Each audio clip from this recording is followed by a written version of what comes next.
Video को आखिर तक देखेंगे तो वाकई में सोचने पर मजबूर हो जाएंगे। टिंडर अब तक 30 बिलियन लोगों को उनका राइट मैच दे चुका है। वो दोनों इसमें से एक थे जो एक दूसरे से टिंडर पर मिले।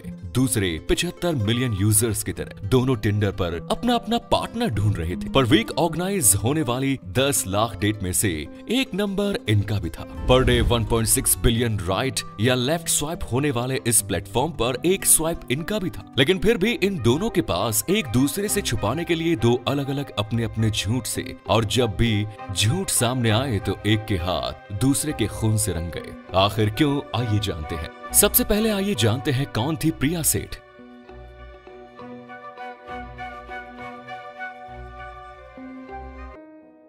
इनके पिता एक प्रोफेसर थे और उनकी मिडिल क्लास इनकम में ही प्रिया का बचपन पला। राजस्थान के एक छोटे से गांव फालना में रहने वाली प्रिया बचपन से ही बहुत इंटेलिजेंट, खूबसूरत और हुनरमंद लड़की थी। वो सबकी लाडली भी थी और लाड प्यार अक्सर बच्चों से एटिकेट, मैनर, पॉजिटिविटी छीन लेता है। प्रिया के साथ भी कुछ ऐसा ही था। उसका स्वभाव बचपन से ही बहुत जिद्दी था। उसकी जिस चीज को हासिल करने की इच्छा होती थी वो हर कीमत पर हासिल करते ही रहती थी। इस बात का जरा भी ध्यान नहीं रखती थी कि उस चीज को हासिल करने के लिए जो तरीका वो अपना रही है वो सही है या गलत। स्कूलिंग खत्म हुई तो प्रिया अपने आगे की एजुकेशन के लिए जयपुर आ गई। उसके पिता उसे महीने में 20,000 भेजा करते थे ताकि जयपुर में वो सरवाइव कर सके।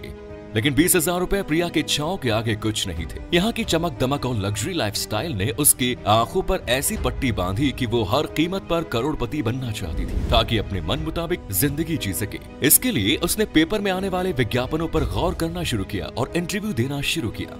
मगर इन्हीं विज्ञापनों पर कॉल करके वो स्कॉट एजेंसी चलाने वालों के झांसे में आ गए। एक बार जिंदगी की गाड़ी जब इस तरह के ट्रैक पकड़ लेती है तो चलने वाले को एहसास ही नहीं होता कि वो गलत डायरेक्शन में जा रहा है। आगे चलकर प्रिया ने अपने स्कॉट एजेंसी शुरू की जहां वो रईस और अमीर जादों को फंसाकर उनसे पैसे ऐंठ लेती थी, लेकिन उन्हें सर्विस के नाम पर ठेंगा दिखा देती थी। उसने रईसों को फंसाने के लिए टिंडर पर अपनी एक प्रोफाइल बना ली। प्रिया के साथ रहता था दीक्षांत कामरा जो माया नगरी मुंबई में हीरो बनने के लिए गया मगर वहां से फेल होकर वापस जयपुर आ गया। दीक्षांत और प्रिया दोनों ही एक दूसरे से फरवरी में टेंडर पर मिले और मिलने के बाद दोनों के बीच अट्रैक्शन पैदा हुआ और दोनों एक इमोशनल बॉन्डिंग में बंध गए।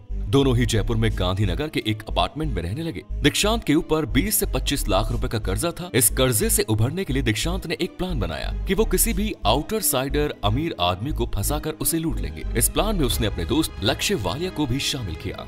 बीच में जो प्लान बनाया था उस प्लान के अकॉर्डिंग प्रिया को टिंडर पर अपनी प्रोफाइल के जरिए किसी पैसे वाले को फंसाना था। अब प्रिया टिंडर पर अपनी प्रोफाइल बनाकर अपने लिए टारगेट सर्च करने लगी और उसने टारगेट बनाया विवान कोहली को, जिसकी प्रोफाइल के अकॉर्डिंग वो एक बहुत ही पैसे वाला अमीर बिजनेसमैन था। इस घटनाक्रम के दोनों ही मेन किरदार राजस्थान के जयपुर शहर के थे, लेकिन कहानी में कुछ और कैरेक्टर भी हैं जिनके चेहरे पर नकाब मौजूद है। 26 साल का दुष्यंत शर्मा अपने घर परिवार और पिता की नजर में एक ईमानदार बेटा, पति और पिता था, जबकि विवान कोहली एक मिलीनियर बिजनेसमैन जिसके लाइफ में लग्जरी का तड़का था। प्रिया सेठ ने टिंडर पर विवान कोहली की प्रोफाइल देखी और उसके साथ डेट पर जाने के सपने देखे। दुष्यंत एक दोहरी जिंदगी जी रहा था। दुष्यंत की जिंदगी का हर झूठ उस पर भारी पड़ा। वो अपने ही झूठ के जाल में फंस गया। दरअसल दुष्यंत अपनी रूटीन लाइफ से बोर हो गया था। उसकी पत्नी बिट्टू ने बताया कि उसे नई नई चीजें ट्राई करने का शौक था। अपने लिए किसी नई चीज को ढूंढने के लिए दुष्यंत ने टिंडर पर एक प्रोफाइल बनाई। ये प्रोफाइल विवान के नाम से थी, जिसमें उसने अपने आप को मिलीनियर बिजनेसमैन के तौर पर पोर्ट्रेट किया।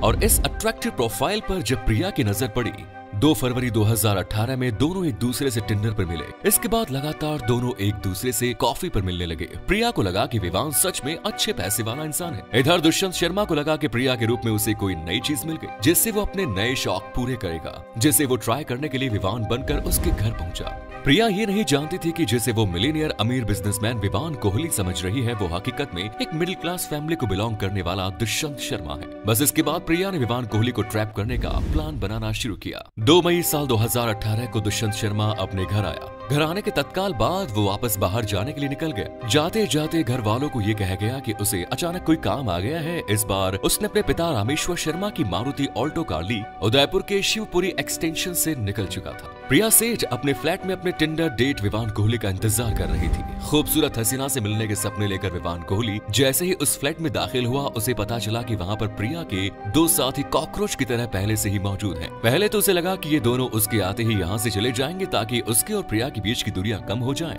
लेकिन बाद में उसे समझ में आया कि ये दोनों तो प्रिया के साथ ही हैं और अब वो अपने किंडर डेट के हाथ किडनैप हो चुका है। दुष्यंत ने प्रिया, दीक्षांत और लक्ष्य तीनों को ये समझाने की कोशिश की कि वो कोई रिच बिजनेसमैन नहीं बल्कि एक छोटा सा प्रोजेक्ट मैनेजर है। तो प्रिया को ये लगा कि ये शायद अपना पैसा बचाने के लिए ऐसा कह रहा है। लेकिन इसके बाद प्रिया ने दुष्यंत का ड्राइविंग लाइसेंस चेक किया और उसके दूसरे डॉक्यूमेंट्स देखे तो उसको समझ में आया कि वाकई में ये दुष्यंत शर्मा है, क्योंकि डॉक्यूमेंट्स में उसका नाम विवान कोहली की जगह दुष्यंत शर्मा लिखा था। इधर दुष्यंत शर्मा की फैमिली परेशान हो रही थी क्योंकि रात के 10 बज चुके थे और वो वापस नहीं आया। उसके पिता रामेश्वर शर्मा के पास एक कॉल आया जिसमें उन्हें ये जानकारी दी गई कि उनका बेटा किडनैप हो चुका है और उसे छोड़ने के लिए 10 लाख रुपए की मांग की गई है। इसके बाद दुष्यंत शर्मा की बात प्रिया ने उसके पिता से कराई। दुष्यंत शर्मा काफी डरा हुआ था। उसने अपने पिता से पैसा देने की बात कही वरना उसकी जान को खतरा है। इसके बाद मोबाइल छीन लिया और रामेश्वर शर्मा को गालियां देते हुए धमकी दी गई कि अगर उसने पुलिस में जाने की कोशिश की तो अंजाम बुरा होगा। किडनैपर की बात सुनकर रामेश्वर शर्मा ने दुश्मन के अकाउंट में 3 लाख रुपए डलवा दिए। लेकिन दुष्यंत एक लोकल आदमी था जिसने तीनों को देख लिया। इसके बाद उन्होंने फैसला किया कि अगर वो दुष्यंत को छोड़ दे तो वो बाहर जाकर सबके सामने और पुलिस के सामने सब कुछ बता देगा। बस इसी आशंका ने दुष्यंत को जान से मार देने का फैसला किया। उन्होंने दुष्यंत पर 3 बार जानलेवा हमला किया। सबसे पहले तो दीक्षांत ने उसे गला घोटकर मारने की कोशिश की। इसके बाद उसके चेहरे पर तकिया रखकर उसका दम घुटने की कोशिश की। इन दोनों कोशिशों में दीक्षांत सफल नहीं हुआ तो फिर उसने फल काटने वाले चाकू से 11 बार वार करके दुष्यंत को जान से मार दिया। इसके बाद उसकी डेड बॉडी को सूटकेस में पैक करके रेगिस्तानी इलाके में फेंक दिया। रामेश्वर शर्मा के 3 बेटे थे, इनमें से 2 पहले ही मर चुके थे और उनका तीसरा बेटा इस गैंग की लालच का शिकार हो गया। 4 मई को रामेश्वर शर्मा ने किडनैपर के लिए दुष्यंत के अकाउंट में पैसे ट्रांसफर किए और उसी दिन उन्हें सवाई मानसिंह मेडिकल कॉलेज से एक मैसेज आया जिसमें उन्हें एक बॉडी को आइडेंटिफाई करने के लिए बुलाया गया। जब वो मेडिकल कॉलेज पहुंचे तो उन्होंने देखा कि उनके बेटे का चेहरा पूरी तरह से डैमेज कर दिया गया, लेकिन वो उसके कपड़े और दूसरी चीजों को देखकर पहचान गए। दुष्यंत को मारने से पहले इन लोगों ने उसका एटीएम छीन लिया और उसका पिन भी पता कर लिया था। रामेश्वर शर्मा ने जैसे ही दुष्यंत के अकाउंट में पैसे भेजे, इन लोगों ने उसके एटीएम का यूज करके 25,000 विड्रॉ कर लिए। दुष्यंत जिस गाड़ी से आया था, इन लोगों ने उस गाड़ी पर लगाने के लिए फेक नंबर प्लेट का इस्तेमाल किया, लेकिन फिर भी गांधीनगर से इन तीनों को पकड़ लिया गया। इसके बाद पुलिस क्राइम सीन पर भी पहुंची। उस रूम में भी पुलिस को एविडेंस मिले, खून के छींटे और मर्डर वेपन भी मिला। पुलिस ने इन सभी पर किडनैपिंग, हत्या, सबूत मिटाने और लूट का मामला बना लिया। प्रिया ने अपने स्कॉट एजेंसी में लोगों से पैसे लिए पर सर्विस नहीं दी। इस तरह उसने करीब 1 करोड़ से भी ऊपर का घोटाला किया। दीक्षांत ने बताया कि दुष्यंत को मारने का प्लान प्रिया का था। प्रिया को अपने किए पर कोई पछतावा नहीं। दीपिका भारद्वाज ने उसके इस नेचर पर एक फिल्म भी बनाई। इसके पहले भी प्रिया 3 बार जेल जा चुकी थी। पहली बार अपने क्लाइंट के साथ चीट करने के लिए, दूसरी बार एटीएम को गैस कटर से काटकर पैसा निकालने के लिए और तीसरी बार अपने बॉयफ्रेंड को झूठे रेप केस में फंसाने के लिए। तो दोस्तों, ये थी आज की स्टोरी। उम्मीद है वीडियो पसंद आई होगी। इस पर आपकी राय क्या है कमेंट्स में जरूर बताएं। मिलते हैं नेक्स्ट वीडियो में। धन्यवाद।